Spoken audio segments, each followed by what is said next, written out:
बच्चों कल हम जो आपके फिजिक्स का क्लास 12th का ले रहे थे फिजिक्स का क्लास, उसमें हम लोग पढ़े थे वैद्युत आवेश पढ़े थे, और क्या पढ़े थे, वैद्युत आवेश कितने प्रकार के होते हैं। आज हम लोग पढ़ेंगे वैद्युत आवेश का मात्रक पढ़ेंगे। उसके बाद कुछ इंपॉर्टेंट पॉइंट वैद्युत आवेश के बारे में पढ़ा जाएगा।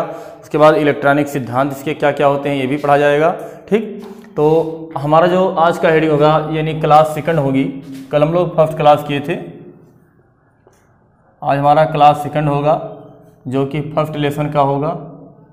पहले लेसन का क्लास सेकंड आज चलने जा रहा है। ठीक, तो हम लोग सबसे पहले हेडिंग लगाएंगे वैद्युत आवेश का मात्रक। क्या लगाएंगे, वैद्युत आवेश का मात्रक।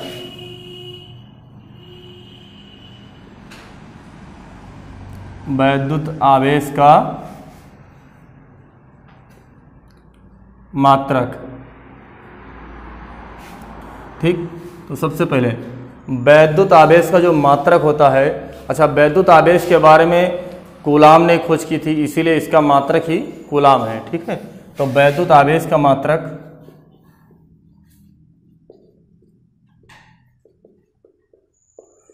आवेश का मात्रक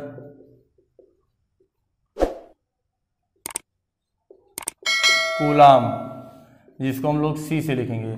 अच्छा एक चीज ध्यान रखिएगा, ये जो अपना कूलाम है, ये कूलाम किस पद्धति में है, एसआई यूनिट में है, इंटरनेशनल डे सिस्टम यूनिट में है। क्लियर। दूसरा मात्रक यदि हमें पूछे इसका क्या होगा, तो एसआई पद्धति में एक मात्रक और होता है, जिससे हम लोग फार्मूला पढ़ेंगे Q बराबर I इंटू टी होता है, आवेश बराबर धारा गुणे समय। तो इसका मात्रक क्या आएगा, एम्पियर सेकेंड, एम्पियर सेकेंड, जो कि ये भी किस में होगा, एसआई पद्धति में होगा। ठीक है, एसआई सिस्टम में होगा। यानी हमारा वैद्युत आवेश का कूलाम भी मात्रक होता है और एम्पियर सेकंड भी होता है। ये दोनों किस पद्धति में होते हैं, एसआई पद्धति में होते हैं। क्लियर। आज तीसरा हम देखेंगे जिसका सीजीएस पद्धति में होता है, स्टेट कूलाम होता है। क्या होता है, स्टेट कूलाम।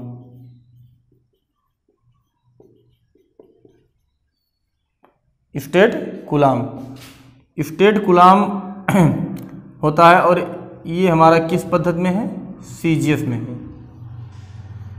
किसमें है, सीजीएस पद्धति में है। और यदि पूछे एक कूलाम में कितने स्टेट कूलाम होते हैं, ये भी क्वेश्चन बनता है। पहले और मात्रक इसके देख लीजिए। इसका एक सबसे बड़ा मात्रक होता है फैराडे। क्या होता है, फैराडे, जो कि ये सबसे बड़ा मात्रक है। उसके बाद इसका एक यूनिट और होता है फ्रैंकलिन। फ्रैंकलिन जो कि सबसे छोटा मात्रक है, सबसे छोटा मात्रक है। ठीक है, मतलब वैद्युत आवेश के 5 मात्रक आपको हमने बताया। क्या क्या बताया, वैद्युत आवेश का कूलाम मात्रक होता है एसआई सिस्टम में, एम्पियर सेकंड भी होता है एसआई में। उसके बाद स्टेट कूलाम होता है सीजीएस में, फैराडे इसका सबसे बड़ा मात्रक है, फ्रैंकलिन भी इसका सबसे छोटा मात्रक है। अब इसमें कुछ हम लोग रिलेशन लिखेंगे, देखें किसमें क्या होता है। तो हम सबसे पहले ये लिखें कि एक कूलाम में कितने स्टेट कूलाम होते हैं। तो एक कूलाम बराबर 3 × 10⁻⁹ स्टेट कूलाम। जैसे आप लोग यूनिट पढ़ते हैं उसका कि 1 किलोमीटर में कितने मीटर होते हैं, 1 मीटर में कितने मीटर होते हैं, ऐसे ये पढ़ेंगे एक कूलाम में कितने स्टेट कूलाम होते हैं। जैसे पूछा है कि 1 मीटर में बराबर 100 सेंटीमीटर, मतलब मीटर जो एमकेएस पद्धति है उसको हमने किस में कन्वर्ट किया, सेंटीमीटर में कन्वर्ट किया। ठीक है, तो यहाँ पर भी एक कूलाम बराबर 3 × 10⁹ स्टेट कूलाम। क्लियर। अगला देखिए, पूछे एक फैराडे, तो एक फैराडे बराबर होता है 96500 कूलाम। 96500 कूलाम।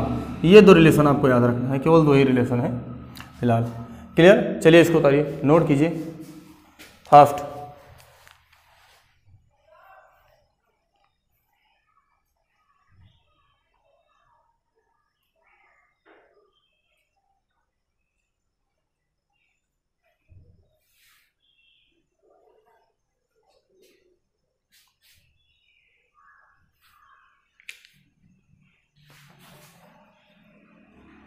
ये हो गया। अब हम इसके बारे में, आवेश के बारे में कुछ महत्वपूर्ण बिंदु पढ़ेंगे, सम इम्पॉर्टेंट पॉइंट, कुछ महत्वपूर्ण पॉइंट पढ़ेंगे।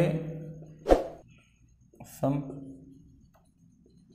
Important point about charge. Charge के बारे में कुछ पॉइंट पढ़ेंगे।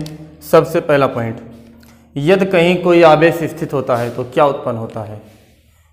मान लीजिए कोई आवेश स्थित है, रखा हुआ है, तो वहाँ पर क्या उत्पन्न होगा। तो कोई भी यदि आवेश कहाँ रखा जाएगा उसके चारों तरफ वैद्युत क्षेत्र उत्पन्न होता है। क्या उत्पन्न होता है, वैद्युत क्षेत्र। तो लिखेंगे किसी बिंदु पर स्थित आवेश के कारण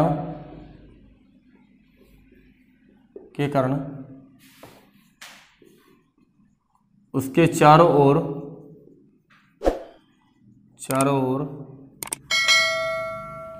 वैद्युत क्षेत्र उत्पन्न होता है। क्या उत्पन्न होता है, वैद्युत क्षेत्र उत्पन्न होता है। जैसे समझिए थोड़ा, मान लीजिए यहाँ पर कोई प्लस क्यू आवेश है, हमने इसको यहाँ पर लाकर पुट कर दिया, तो इसका प्रभाव हमें यहाँ देखने को तो मिलेगा, इसके कुछ दूरी तक मिलेगा ना। बोलिए भाई, मिलेगा, बिल्कुल मिलेगा। तो कोई यदि आवेश है, इसके चारों तरफ इसका जो प्रभाव होता है, इसी को हम कहते हैं कि इसका वैद्युत क्षेत्र है। क्या है, वैद्युत क्षेत्र। तो ये वैद्युत क्षेत्र कब आया, जब कोई बिंदु आवेश कहीं रखा गया, स्थित हुआ, तो उसके चारों तरफ उसके प्रभाव को देखने को मिला। तो इससे ये पॉइंट निकल कर आया कि यदि कहीं कोई बिंदु आवेश रखा है तो उसके चारों ओर वैद्युत क्षेत्र उत्पन्न होगा। क्या उत्पन्न होगा, वैद्युत क्षेत्र। ठीक, मान लीजिए ये आवेश रखा ना हो, गतिमान हो। क्या हो, गतिमान हो। गतिमान भी दो तरह से होंगे, एक तो नियत वेग से, दूसरा असमान वेग से। ठीक, तो समान वेग से गतिमान आवेश के कारण, समान वेग से गतिमान आवेश के कारण वैद्युत क्षेत्र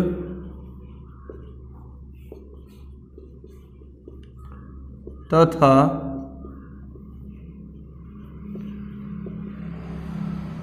चुंबकीय क्षेत्र दोनों उत्पन्न होता है। ठीक है, यानी समान वेग से गतिमान आवेश के कारण वैद्युत क्षेत्र तथा चुंबकीय क्षेत्र दोनों उत्पन्न होता है। इसको समझिए कैसे उत्पन्न होगा। मान लीजिए कोई चार्ज यदि स्थिर है तो इसके चारों तरफ वैद्युत क्षेत्र होगा, लेकिन यदि इसने चलना शुरू कर दिया तो जब चलना शुरू करेगा उस समय ये करंट बनाएगा। क्या बनाएगा, करंट, इलेक्ट्रिसिटी, वैद्युत मतलब धारा बनाएगा। और हम जानते हैं जब कभी कहीं करंट फ्लो होता है तो उसके कारण चुंबकीय क्षेत्र उत्पन्न होता है, लेकिन यदि स्थित है आवेश तो उसके कारण वैद्युत क्षेत्र उत्पन्न होता है। लेकिन जब आवेश चलेगा तो खुद तो आवेश रहेगा ही, जिसके कारण हम लोग वैद्युत क्षेत्र पाएंगे ई। लेकिन जब चलेगा तो करंट बनाएगा, और जब करंट बनाएगा तो उसके साथ साथ क्या उत्पन्न होगा, चुंबकीय क्षेत्र भी उत्पन्न होगा। ठीक है, तो वैद्युत क्षेत्र, चुंबकीय क्षेत्र दोनों उत्पन्न होते हैं। क्लियर। अब सवाल ये बनता है कि ये दोनों उत्पन्न होते हैं तो दोनों में से ज़्यादा कौन सा होता है। तो इसे आप जानकारी के लिए समझ लीजिए कि वैद्युत क्षेत्र का मान ज़्यादा होता है चुंबकीय क्षेत्र की तुलना में। ठीक है, आगे हम आपको बताएंगे, अगले हमारे कुछ क्लासों में होंगे जब आएगा क्लास, कि यदि वैद्युत क्षेत्र का मान चुंबकीय क्षेत्र से ज़्यादा क्यों होता है। दूसरी बात ये भी होता है कि वैद्युत क्षेत्र तथा चुंबकीय क्षेत्र की दिशा क्या होती है एक दूसरे से, तो एक दूसरे के लंबवत होता है। ये आप लोग को, इसको भी आपको पढ़ाया जाएगा, आगे है फिजिक्स में, इसमें बताया जाएगा कि दोनों की दिशा एक दूसरे के लंबवत होती है। ये दूसरे सदैव एक दूसरे के 90 अंश कोण बनाते रहेंगे एक दूसरे से। ठीक है। तीसरा पॉइंट, मान लीजिए समान वेग ना हो, ये समान वेग ना हो तब क्या करेंगे। ये समान वेग नहीं होगा तब देखिए क्या होगा। ये असमान वेग से या नियत त्वरण से, क्या हो, नियत त्वरण से गतिमान आवेश के कारण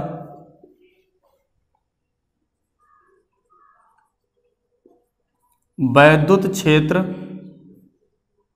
कामा चुंबकीय क्षेत्र उत्पन्न होता है, साथ ही साथ कुछ ऊर्जा मुक्त होती है, कुछ ऊर्जा मुक्त होती है। ठीक, यानी जब कोई आवेश नियत त्वरण से गति करेगा, एक्सीलरेशन से गति करेगा, तो हम देखेंगे कि उसमें वैद्युत क्षेत्र उत्पन्न हो रहा है, चुंबकीय क्षेत्र उत्पन्न हो रहा है और कुछ ऊर्जा भी मुक्त हो रही है। क्लियर है? ठीक, ओके, नोट कर लीजिए, इसको स्क्रीनशॉट ले लीजिए। ओके, नोट करिए। चलिए देखते हैं, ये हो गया। इसके बाद हमारा जो अगला हेडिंग होगा, हम लिखेंगे वैद्युत आवेश का इलेक्ट्रॉनिक सिद्धांत। वैद्युत आवेश का इलेक्ट्रॉन सिद्धांत या इलेक्ट्रॉनिक सिद्धांत। तो अगला हेडिंग लगा लीजिए, वैद्युत आवेश का इलेक्ट्रॉन सिद्धांत। वैद्युत आवेश का इलेक्ट्रॉन सिद्धांत। चलिए इसको देखते हैं क्या होता है। पहला पॉइंट, यदि कोई भी परमाणु है तो हम लोग को पता है कि समस्त या सभी परमाणु का नाभिक धनावेशित होता है। क्या होता है? धनावेशित होता है। और नाभिक में जितने प्रोटॉन होते हैं उन्हीं प्रोटॉनों के बराबर इलेक्ट्रॉन उनकी बाहरी कक्षा में घूमते रहते हैं। ठीक, तो सबसे पहला पॉइंट लिखेंगे, किसी परमाणु का नाभिक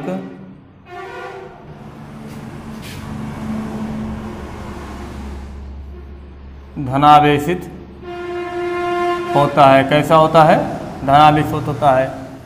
दूसरी पॉइंट ये लिखेंगे कि परमाणु के नाभिक में उपस्थित प्रोटॉनों की संख्या के बराबर इलेक्ट्रॉन बाहरी कक्षा में चक्कर लगाते हैं। क्या लगाते हैं? चक्कर लगाते हैं। तो अगला पॉइंट लिखेंगे, किसी भी या परमाणु के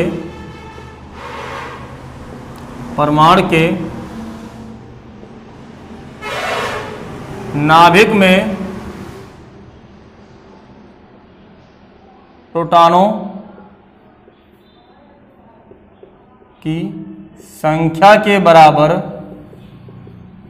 की संख्या के बराबर इलेक्ट्रॉन बाहरी कक्षा में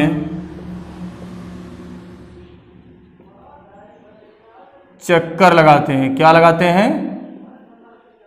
चक्कर लगाते हैं। दूसरा पॉइंट रहा, यानी यदि कोई परमाणु है तो उसका नाभिक धनावेशित होगा, जिसमें न्यूट्रॉनों की संख्या प्लस प्रोटॉनों की संख्या होती है। न्यूट्रॉन विद्युत का उदासीन होता है, प्रोटॉन धनावेशित होता है। अब इलेक्ट्रॉन क्या करेंगे? बाहरी कक्षा में ऐसे चक्कर लगाते हैं। क्या करते हैं? चक्कर लगाते हैं। ठीक है, तो इलेक्ट्रॉनिक सिद्धांत यही बता रहा है कि यदि कोई नाभिक है तो कोई भी परमाणु होगा तो उसका नाभिक क्या होगा? धनावेशित होगा। नाभिक क्या होगा? धनावेशित होगा। उसके बाद जो इलेक्ट्रॉन होगा उसकी कक्षाओं में क्या करेगा? चक्कर लगाता रहता है। कितने इलेक्ट्रॉन होते हैं? नाभिक में जितने प्रोटॉन होंगे उतने इलेक्ट्रॉन होंगे। क्लियर? ये बात आ रही है। तीसरी बात ये लिखेंगे कि यदि हमने देखा कि नाभिक में जितने प्रोटॉन धनावेशित हैं, इलेक्ट्रॉन उतने ऋणावेशित हैं, मतलब दोनों का यदि आवेश मिला दें तो क्या होगा? शून्य होगा। यानी सभी परमाणु वैद्युतीय उदासीन होते हैं, मतलब परमाणु पर कोई आवेश नहीं होता। लेकिन जब उनका खंडन करते हैं, तोड़ते हैं, या किसी भी विधि से, या घर्षण द्वारा, या मान लीजिए इंडक्शन द्वारा, किसी के द्वारा यदि हम वो निकाल देते हैं, एक इलेक्ट्रॉन दो इलेक्ट्रॉन निकाल लेते हैं, तब हम उस परमाणु पर क्या बनाते हैं? आवेश बनाते हैं। क्या बनाते हैं? आवेश बनाते हैं। ठीक है, तो अगला पॉइंट लिखेंगे, परमाणु विद्युत उदासीन होता है। कैसा होता है? वैद्युत उदासीन, मतलब परमाणु पर समस्त आवेश क्या होता है? और आता ले लीजिए, परमाणु पर समस्त आवेश शून्य होता है। कितना होता है? शून्य होता है। ठीक। चौथा पॉइंट देखिए क्या होगा। पूछा जाए कोई इलेक्ट्रॉन है या किसी परमाणु से इलेक्ट्रॉनों के निकलना क्या दर्शाता है? अच्छा, ये क्वेश्चन ये बनता है कि यदि नाभिक में प्रोटॉन और इलेक्ट्रॉन दोनों हैं, नाभिक में प्रोटॉन और इलेक्ट्रॉन दोनों हैं, तो हमें जो है वैद्युतीयमय होना, यानी वैद्युत, जैसे मान लीजिए हमने क्या बताया कि जब किसी परमाणु को घर्षण कराते हैं तो इनसे कुछ इलेक्ट्रॉन निकलते हैं। क्या करते हैं? कुछ इलेक्ट्रॉन निकलते हैं। उसके बाद ये क्या होते हैं? आवेशित हो जाते हैं और इनमें विद्युतमय का गुण आता है। तो क्या केवल इलेक्ट्रॉन ही निकलते हैं, प्रोटॉन नहीं निकलते हैं? ये भी तो हो सकता है। तो देखिए, जब नाभिक को हम कभी किसी परमाणु का घर्षण कराते हैं तो नाभिक में मान लीजिए न्यूट्रॉन और प्लस प्रोटॉन है, न्यूट्रॉन प्लस प्रोटॉन है। इलेक्ट्रॉन बाहरी कक्षा में चक्कर लगाते रहते हैं। तो जब कभी हम घर्षण कराते हैं तो परमाणु से केवल इलेक्ट्रॉन मुक्त होते हैं, क्योंकि ये बाहरी कक्षा में रहते हैं, ये बाहरी कक्षा में रहते हैं, इसीलिए इलेक्ट्रॉन क्या होते हैं? निकल जाते हैं, और प्रोटॉन नहीं निकलते हैं, क्योंकि ये मतलब प्रबल वैद्युत आकर्षण बल से अंदर की ओर बंधे होते हैं। इसीलिए इलेक्ट्रॉन का निकलना ही वैद्युतमय का उत्तरदायी होता है, या विद्युतीकरण का उत्तरदायी होता है। बाकी प्रोटॉन का निकलना विद्युत का उत्तरदायी नहीं है। ठीक। तो लिखिए पॉइंट,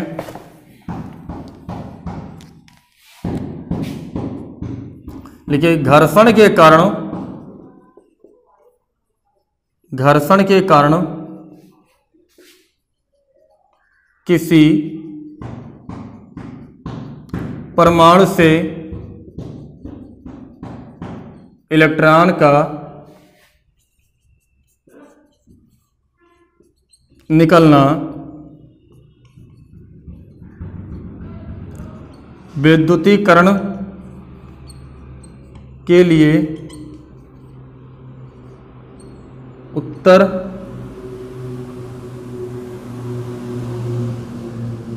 होता है। कैसा होता है? उत्तरदायी होता है। प्रोटॉन क्या करते हैं? प्रोटॉन प्रबल आकर्षण बल से बंधे रहते हैं। यानी यदि कोई परमाणु है, उसके जो नाभिक में न्यूट्रॉन प्लस प्रोटॉन है, यदि उसको हम घर्षण कराते हैं, क्या कराते हैं? घर्षण, तो केवल बाहरी कक्षा के इलेक्ट्रॉन ही मुक्त होते हैं। और जब इलेक्ट्रॉन मुक्त होते हैं तो हम कहते हैं कि इसमें विद्युतमय का गुण आ गया। मतलब विद्युतीकरण के लिए, विद्युतमय होने के लिए सिर्फ और सिर्फ किसका श्रेय रह जाता है? इलेक्ट्रॉन का जाता है। ठीक है। किसका पूरा मतलब किस पर जाता है? निर्भर करता है, इलेक्ट्रॉन पर निर्भर करता है। यदि मान लीजिए इलेक्ट्रॉनों की अधिकता हो गई, नोट हो गया ऊपर, आप लोग का नोट हो गया? ठीक, चलिए नोट कीजिए इसको, आगे हम लिखवा रहे हैं कुछ पॉइंट। चलिए देखिए, इतना 4 पॉइंट हो गया, और इसमें कुछ पॉइंट लिखिए। किसी परमाणु में इलेक्ट्रॉनों की अधिकता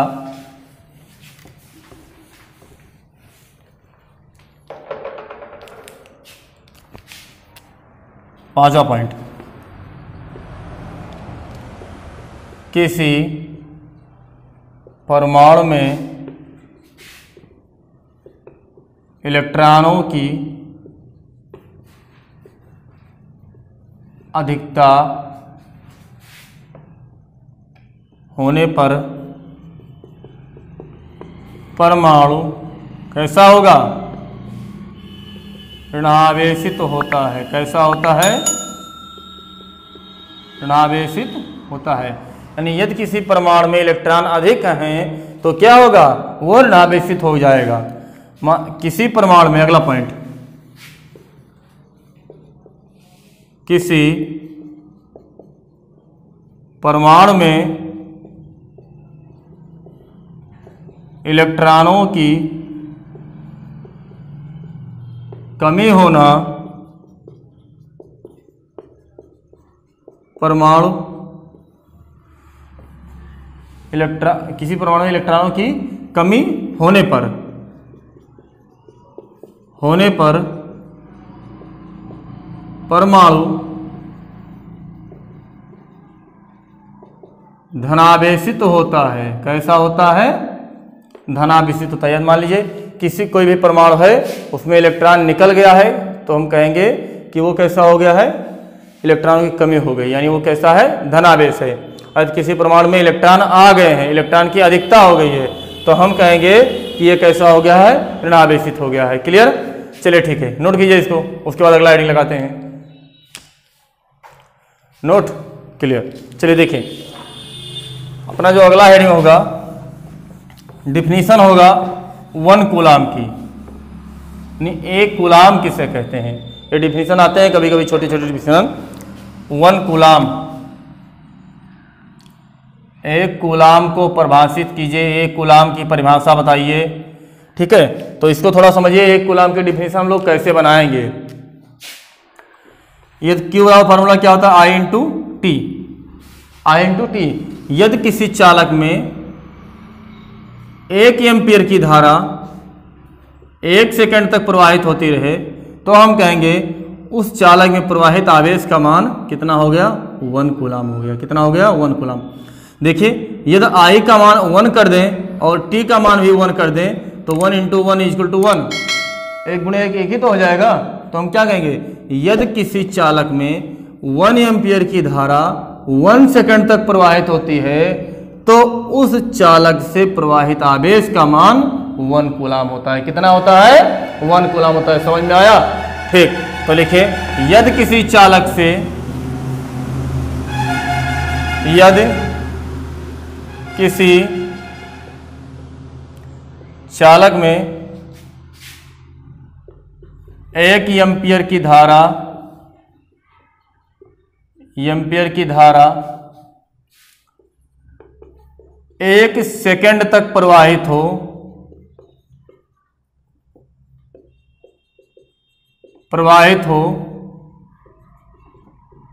तो चालक में प्रवाहित आवेश का मान 1 कूलाम होता है। कितना होता है? बोलो भैया, कितना होता है? 1 कूलाम होता है। ये Q equal to I into T. If, यदि I equal to 1 coulomb, then T equal to 1 second, then Q equal to 1 into 1 equal to 1 coulomb, sorry ampere होगा। मतलब ये निकल कर आया कि यदि किसी चालक में 1 सेकंड तक हम केवल 1 ही एम्पीयर की धारा प्रवाहित करें, या 1 एम्पीयर की धारा 1 सेकंड तक बहती है, तो हम कहते हैं उस चालक में जो आवेश प्रवाहित हुआ, आवेश बहा या चला, वो कितना चला? 1 कूलाम चला। क्लियर? चलिए ठीक है, इसको नोट कीजिए। उसके बाद जो हमारी क्लासें होंगी वो कल होंगी, अगला क्लास हम लोग कल पढ़ेंगे। Okay, bye.